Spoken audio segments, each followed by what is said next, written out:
Hello les amis, bienvenue dans la Minute Utile du Musicien. Aujourd'hui, je suis un peu comme ça. J'ai hyper peur parce qu'en fait, je viens de changer de carte son. Et je suis pas bien sûr que là, si ça se trouve, ça va faire ça. Donc voilà, j'ai une nouvelle carte son et du coup, je viens de tout réinstaller. Il n'y a plus le même PC parce que mon gros PC de montage vidéo, je l'ai mis là-haut où il y a quand même un peu de lumière parce que j'en avais marre de bosser ici tout le temps.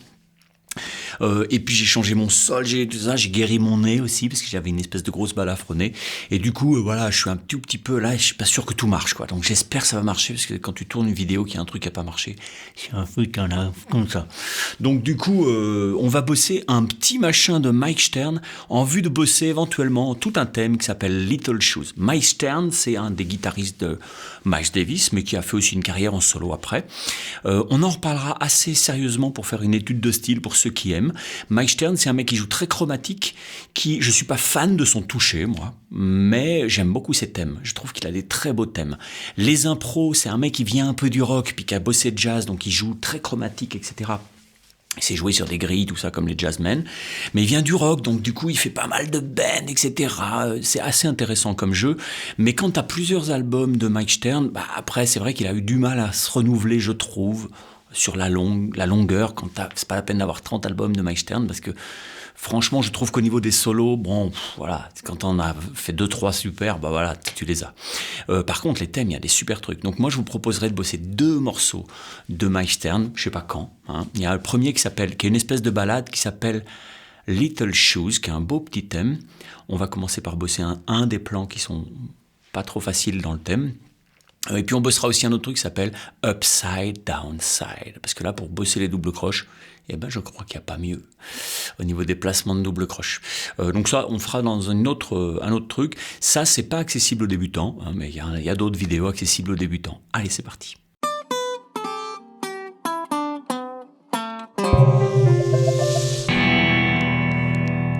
Pour bosser ce premier plan, le truc, c'est en sol mineur. Ok. Tout le thème, on va le bosser.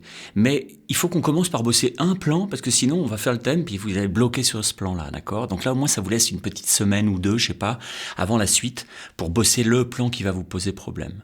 Si je le fais tout doucement, ça fait...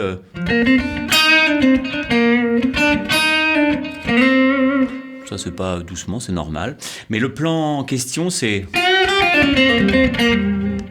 Bon, je vous le détaille tout doucement, ça fait... Septième mineur, on la monte jusqu'à la tonique. Je joue la tonique ensuite en vrai.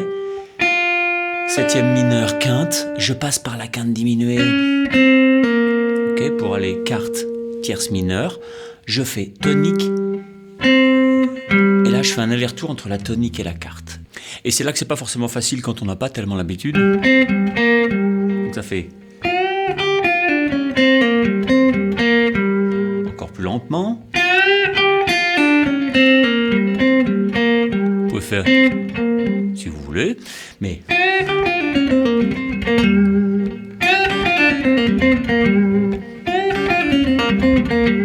La difficulté, c'est le placement rythmique. C'est du sextolé, mais qui commence pas sur le temps. Ça fait... Juste avant le temps. Et ça finit sur le temps. Pas... Ensuite, on laisse passer 2 doubles croches de sextolé, donc ça fait... J'essaie de vous le faire tranquillement, ça fait... Celle-là, elle tombe sur le temps. C'est ça que vous devez repérer.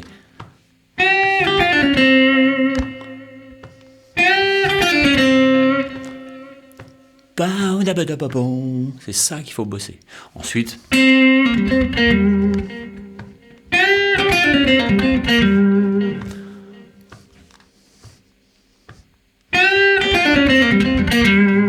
Tout doucement.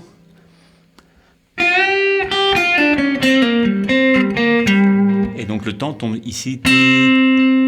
Et ensuite...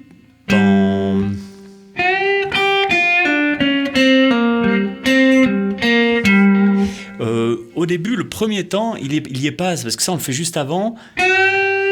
Et donc le temps est juste là après. Ok ?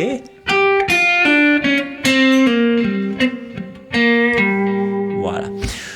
Ce plan, faut le bosser tranquillement, faut pas hésiter à le bosser tout lentement, puis petit à petit le faire, voilà. Peut-être que lui, il attaque tout, mais moi, j'aime pas quand on attaque tout. C'est pas mon truc, c'est pas mon kiff, j'aime pas. J'aime pas la guitare qui fait comme ça. J'aime bien la guitare qui fait comme ça, c'est mon côté britannique. Bon bref, voilà, on fera peut-être une étude biomécanique de Mike Stern parce qu'il a plein de défauts biomécaniques. Ça l'empêche pas de jouer super bien de la gratte, il joue mortel, hein, et c'est un modèle pour plein de guitaristes. Une grande influence de la guitare des années 90, 2000, tout ça. C'est un peu la même génération que Pat Metheny, John Scofield, Bill Frisell et tous ces mecs. John Abercrombie peut-être. Peut-être était un peu plus vieux, John Abercrombie, je suis pas sûr, je suis même pas sûr. En tout cas, il a des défauts biomécaniques, notamment en vieillissant, je trouve qu'il en a de plus en plus. Mais ça n'empêche pas qu'il joue super. Donc, il est peut-être pas fragile de certaines parties du corps, mais sachez que si vous êtes fragile, il faudra faire attention aux défauts qu'on va relever chez Mike Stern. Ce qui est toujours très ambigu avec ça, c'est qu'en fait, Mike Stern, ça peut être le modèle de plein de gens, et donc des gens vont le copier en se disant c'est comme ça qu'il faut faire, alors qu'en fait, c'est pas comme ça qu'il faut faire. Lui, il y arrive parce que son corps lui permet, parce qu'il a l'habitude, parce qu'il a trouvé les bons machins, les bons muscles par rapport à lui. Mais si toi, tu fais la même chose, il se peut bien que tu te fasses du mal. Donc, c'est toujours le problème avec les modèles. C'est que si on essaye de copier intrinsèquement les choses, on adapte un truc qui marche sur le corps d'un autre à son corps à soi, et là, ça marche pas. Bon, vous pouvez aller voir la biomécanique, je vous réexplique pas ce que c'est. Ça s'affiche là, le lien est dans la description, vous cliquez sur plus, ça vous envoie sur une super truc. Pour une super formation vachement bien, qui traite de ce sujet-là. Si vous avez des problèmes sur les intervalles, septième mineur et machin, et vous dites à quoi ça sert, c'est quoi, qu'est-ce qu'il raconte ce grand couillon, à ce moment-là, c'est les intervalles qu'il faut bosser.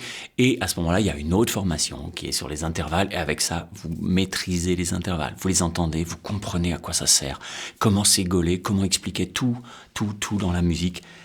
Ça, c'est la base. Si vous n'avez pas ça, vous expliquerez rien dans la musique. On peut très bien jouer sans expliquer, mais enfin, c'est quand même un peu cool quand tu arrives à comprendre ce que tu joues et ce que font les autres. Voilà, bon, n'hésitez pas à bien aller chercher ça. Je ne fais pas trop long parce que ça se trouve, ça n'a pas marché, hein, d'accord ?